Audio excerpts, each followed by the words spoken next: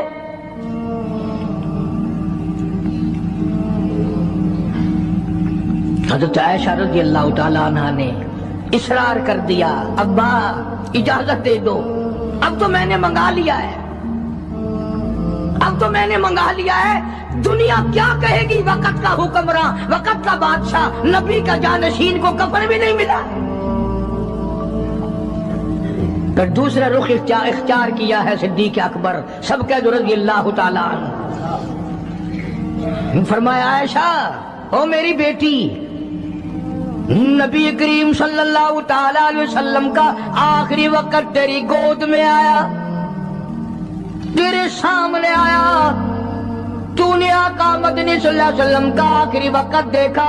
حضرت عائشہ رونے لگی، ہاں میں نے دیکھا، سب کچھ مجھے معلوم ہے، پر عائشہ شہنشاہ کائنات کا کفن بتا۔ اس مدنی کریم صلی اللہ علیہ وسلم کا، دو جہان کے بادشاہ کا، یتیموں کے وارث کا، بیواؤں کے سہارے کا، دو جہان کے سردار، دو جہان کی رحمت حضرت محمد کریم صلی اللہ علیہ وسلم کا کفن بتا۔ حضرت عائشہ رونے لگی، عرض کی ابا جان جن کپڑوں میں سرکار اس دنیا سے تشریف لے گئے ان کپڑوں میں 12 پیوند تھے، 12 ٹاکیاں تھی۔ فرمایا عائشہ پھر تیرا کیا خیال ہے، میرا محبوب ٹاکیوں میں گیا ہو میں نئے پہن کے جاؤں؟ جن کپڑوں میں میری وفات ہو یہی میرے کفن میں استعمال کرنا، یہی کپڑے مجھے کفن میں دے دینا جو میرے جسم پہ ہیں، اس لیے کہ جب میں اپنے آقا سے ملوں گا تو شرمندگی نہ ہو۔ اور آج ذہن یہ ہے کہ میت کے کپڑے کو ہاتھ بھی نہ لگانا، پہننا تو درکنار، ہاتھ لگانے کو تیار نہیں، گھر میں رکھنے کو تیار نہیں، یوں لکڑی سے اٹھا کر پرے پرے پھینکتے ہیں، آگ لگاتے ہیں، نہلانے والے کو دے دیتے ہیں، وہ بھی نہیں پہنتا، یوں ہی گلیوں میں نالیوں میں پھینک جاتا ہے۔ میں تیرا باپ مرا، جب تجھے نفرت ہے کپڑوں سے، مردہ نوانے والے کا وہ ماما لگتا ہے، وہ کیوں پہنے؟ عرض کرنے کا مقصد یہ کہ ان حضرات کی زندگی تو دیکھو، اور وفات شریف سے پہلے 2.5 برس جو وظیفہ لیا، جو تنخواہ لی سرکاری خزانے سے، خیبر کی زمین بیچ کر صدیق اکبر رضی اللہ تعالیٰ عنہ نے 2.5 برس کی تنخواہ کا حساب کر کے وہ ساری تنخواہ جو لی تھی بیت المال میں واپس داخل کر کے پھر دنیا سے رخصت ہوئے۔ جو تنخواہ لی تھی 2-2.5 سال میں وہ ساری کی ساری واپس کر دی جناب ابو بکر صدیق رضی اللہ تعالیٰ عنہ نے کہ میں مسلمانوں کا پیسہ کھا کے نہیں مرنا چاہتا، چاہے تنخواہ کے طور پر تھا، کل قیامت میں میرے لیے رکاوٹ نہ بن جائے۔ آج مجھے اور آپ کو تو یہ تلاش بھی نہیں کہ اپنا حلال کے پیسوں سے کفن تو بنا کے رکھ لیں۔ ایئر کنڈیشن کا ہر وقت ذکر ہے، گھر میں ہونا چاہیے، فریج ہونا چاہیے، پکھے ہونے چاہیے، یہ ہونا چاہیے، کار ہونی چاہیے، موٹر ہونی چاہیے، یہ ہونا چاہیے، اور کبھی گھر میں یہ ذکر بھی ہوا کہ حلال کا کفن بھی ہونا چاہیے۔ وہ کدھر سے آئے گا؟ اس کے لیے کون انتظام کرے گا؟ کون ہم نے گھر میں پیدا کر رکھا ہے جو اس وقت یہ بات دیکھ کر کفن لائے گا؟ اس لیے قرآن کریم نے اعلان کر دیا، لوگوں اپنا سب کچھ پاک صاف بن کے دنیا سے جاؤ، اپنا بدن بھی پاک ہو، عمل بھی پاک ہو، پیٹ بھی پاک ہو، کفن بھی پاک ہو۔ ان ساری میں وہ بات کرتا ہوں جس سے نہ دیوبندی بچے، نہ بریلوی بچے، نہ شیعہ بچے، نہ سنی بچے۔ موت کا جھٹکا تو سب کو لگنا ہے نا، اور ایسا لگتا ہے لاکھوں برس تک منہ کڑوا رہتا ہے۔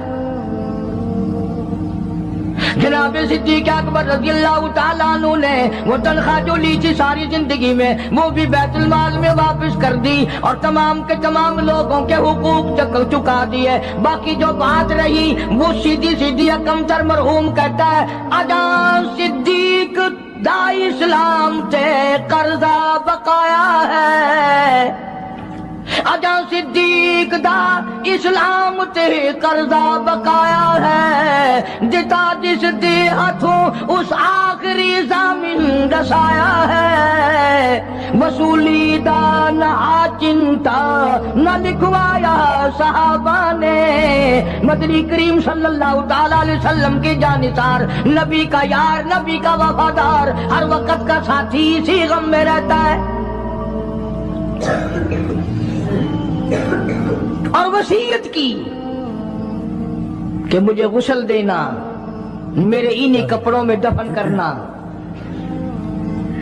اور فرمایا میرا جنازہ اٹھا کر حجرے مبارک کے سامنے لے جانا،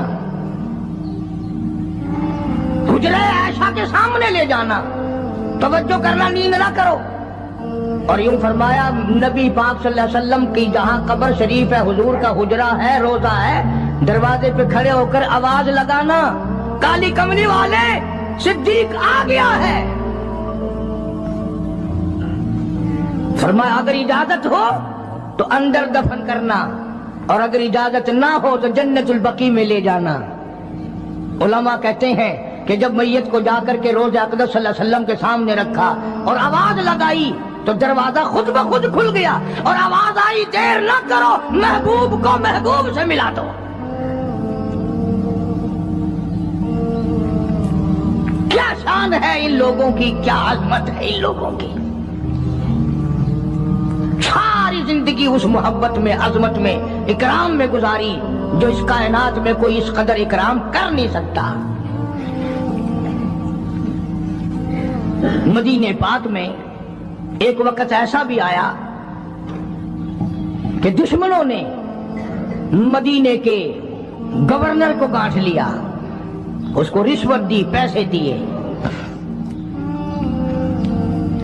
اور کہا کہ ہمیں اجازت ہونی چاہیے، ہم روضہ اقدس کو کھود کر ابو بکر صدیق اور فاروق اعظم کی لاشیں نکالنا چاہتے ہیں یہاں سے۔